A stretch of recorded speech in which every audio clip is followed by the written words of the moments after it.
sobre Lianco. É verdade que o zagueiro pediu para deixar o Galo? Bem-vindos a mais um vídeo do canal. Sempre bom ter vocês por aqui. Se perder tempo, pedir para deixar like, se inscrever no canal e ativar as notificações para começar o vídeo com aquele tradicional giro de notícias. Há de verdade na especulação de que o zagueiro pediu para sair do Atlético Mineiro depois de uma série de protestos de torcedores.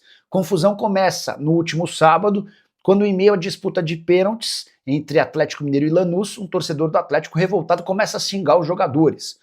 Lianco não gostou e foi flagrado indo atrás desse torcedor. Nas redes sociais, nos dias seguintes, o Lianco tentou se defender e atacou torcedores que xingam atletas, o que repercutiu extremamente mal, especialmente porque o Galo foi vice-campeão, perdendo a decisão para o Lanús. Diante disso, surgiu essa especulação de que o Lianco pediu para ser negociado. Essa informação não confere. Antes de gravar o vídeo, conversei com o pai e representante do atleta, o Marcelo Vojnovic, que assegurou que Galo e Lianco e seus representantes não tiveram nenhuma conversa nesse sentido.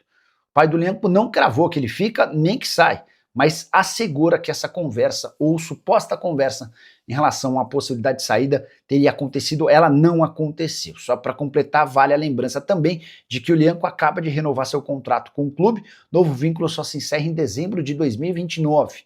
Lianco que se recupera de uma cirurgia no tendão de Aquiles, 42 partidas e 4 gols marcados nessa temporada. O pai do Lianco estava lamentando que a Conmebol não tenha separado um outro lugar para atletas que não estavam em condição de jogo, e os atletas tiveram que ficar no meio da arquibancada junto aos torcedores. Um camarote talvez tivesse resolvido toda essa situação. Mas, João Vitor, no contexto de quem esteve no estádio ontem, aliás, o menor público da Arena MRV, mas ainda assim, a se considerar o desastre, né? A pancada do fim de semana, quem foi apoiou, não teve vaia, aliás, ali no aquecimento só pro Biel, quando apareceu no telão, mas enfim, de modo geral, muito apoio. E o time do Galo não fugiu da briga não, viu, João Vitor? Lutou muito e acabou sendo castigado mais uma vez na bola aérea. Boa tarde, João.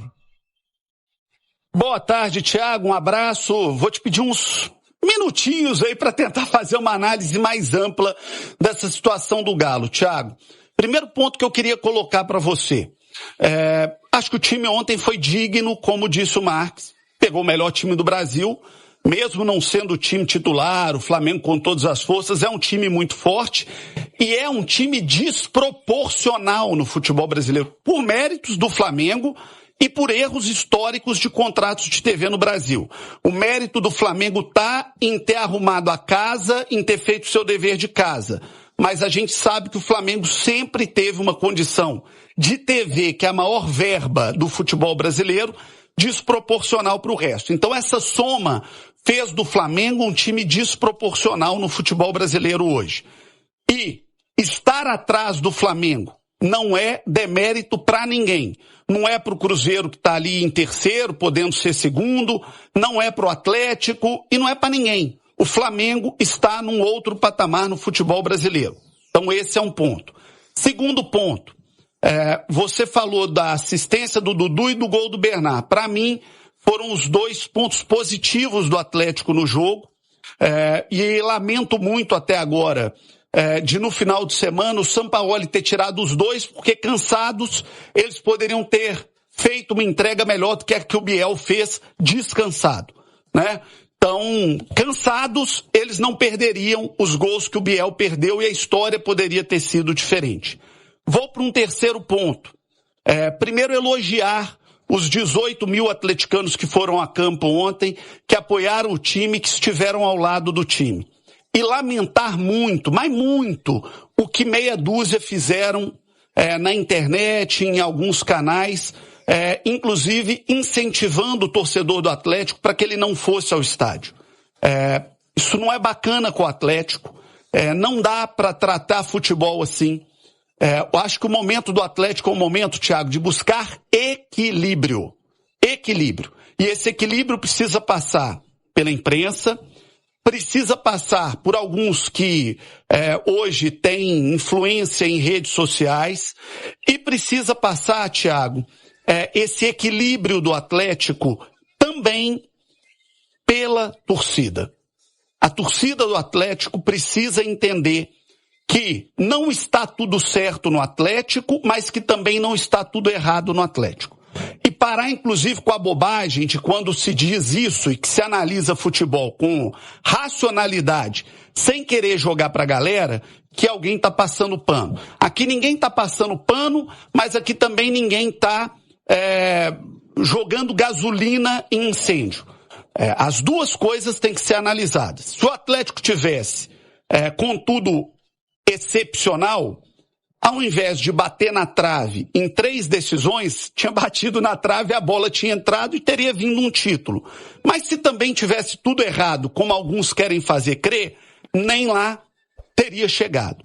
Então, a situação do Atlético tem que ser analisada com equilíbrio. O Atlético é um time que teve investimento, mas que um investimento errado em algumas contratações.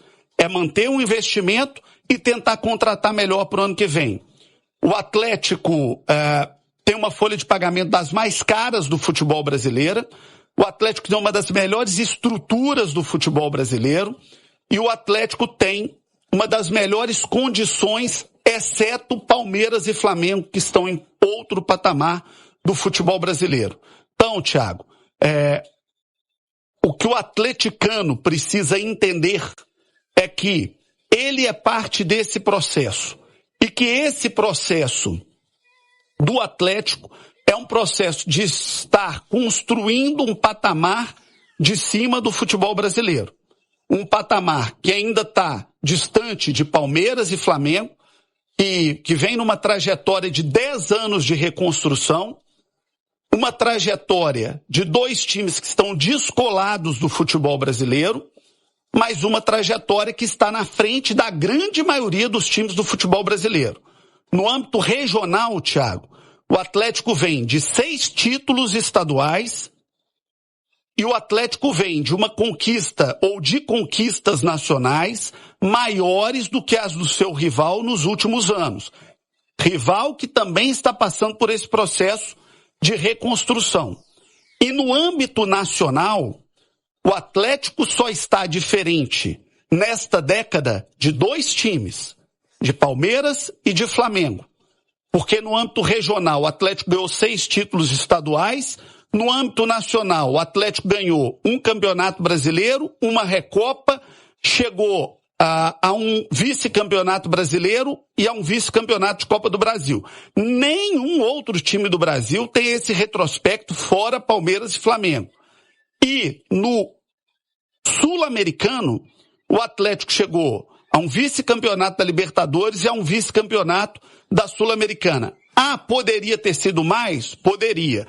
Deveria? Talvez. Mas também não dá para tratar como se fosse terra arrasada, como se tivesse tudo errado, fazendo o que alguns fizeram, que inclusive influenciou para que o Atlético ontem tivesse 18 mil torcedores na arquibancada, o que não é um público de Atlético e Flamengo, o que não é um público da torcida do Atlético. Então, parabéns aos que estiveram ao lado do Atlético, que o Atlético junte os cacos, aprenda com os erros desse ano, mas que também não jogue fora todos os acertos que foram feitos nos últimos anos, para que continue um processo construtivo para o futuro. O que não interessa para alguns que só querem o like rápido e barato da internet, ou para alguns que só querem a disputa política interna do clube. Thiago. Ô, Hugo Sérgio, você narrou, e como narrou bem o jogo do Galo ontem, dando aquela moral, né? Hugo, o Atlético segurou bem a pressão, mas nos acréscimos acabou tomando um gol de empate. Mas pelo menos, Mengão não deu volta olímpica de novo na Arena MRV. Aqui não, hein, Mengão? Fala aí, Hugo! Num jogo de muito volume do Flamengo, uma pressão absurda, o Galo resistiu, você destacou bem, Marques destacou bem, Panzi também, a questão da maratona, foi um jogo, depois prorrogação lá no Paraguai, desgaste físico e psicológico pesa bastante, e segurou praticamente o campeão brasileiro, que é o Flamengo, que tem um banco de luxo, a formação que coloca, entra como favorito contra qualquer time do futebol brasileiro, o Galo segurou bem. Suportou essa pressão, fez 1-0, pecado capital na reta final, depois de bola na trave, de pressão. É página virada a questão da Sul-Americana, é focada aqui pra frente, novo planejamento no próximo ano e entender o seguinte, o Galo não permitiu que o Flamengo comemorasse mais um título aqui na Arena MRV, o que seria absurdo, o torcedor não aceitaria esse tipo de situação. E o Galo evita, freia o Flamengo segurou o Flamengo, um ataque forte, colocou as peças aí na reta final de jogo. Para mim foi um empate heróico, um empate com sabor de vitória. Mesmo tomando um gol na reta final, o saldo final, Cirilo, poderia ter sido muito ruim. 3-4-1 para a equipe do Flamengo pelo volume de jogo. Então, para mim, um bom resultado e agora é focar, claro, jogo lá em Fortaleza, jogo do Ceará contra o Fortaleza, que é um jogo complicado, pega um time que luta ainda contra o rebaixamento. O Júnior Alonso, te convido a ouvir com atenção o que disse o Alonso. O Lianco passou por um momento difícil, seu companheiro de zaga ali, você é uma liderança antiga, conhece bem o clube, a torcida, conversou com ele a respeito, parece um momento difícil também, mesmo não estando em campo, né, ele acabou se tornando um foco dessa decisão. Conversou com ele? Sim, a gente viu o que aconteceu, né, eu não sabia disso, só vi os vídeos ontem. Foi um momento onde todo mundo estava com a cabeça quente, o torcedor, os companheiros também. A gente sabe que nessa situação a gente não pode estar brigando também com os torcedores, né? Então tem que respeitar o momento, a gente sabe. Pedimos desculpas, eu pido desculpa aqui pelos meus companheiros, os torcedores, né, por tudo que aconteceu. Não deveria ter acontecido porque os jogadores tinham que estar em outro lugar, né? Mas isso é outro ponto à parte. Então, o mais importante é que a gente tem que ser homem também para aceitar quando erra e pedir desculpas quando aconteceu algo assim. Muito bem, tá aí o desabafo, a palavra sempre importante do xerife, Júnior Alonso. Já usa o espaço para comentário e registra sua opinião, só não esquece de deixar like, se inscrever no canal. A gente volta assim que pinta a notícia. Tchau. Fala massa, fechando mais um vídeo aqui no canal, passando rapidinho para pedir vocês aí um like para dar moral ao canal, tá bom? Seja bem-vindo para quem chegou agora, aproveita e já se inscreva no canal para quem não se inscreveu ainda. E muito importante ativar o sininho de notificações para vocês não ficarem de fora de nada que acontece aqui no Galo, tá bom? Fiquem à vontade para opinar aí, tá? Deixa a opinião de vocês no espaço de comentários, é muito importante pro canal também. Quem puder compartilhar o canal com alguém também ajuda demais, tá bom? Agradeço a todos, vou ficando por aqui, um forte abraço, até a próxima. Valeu, massa, tamo junto.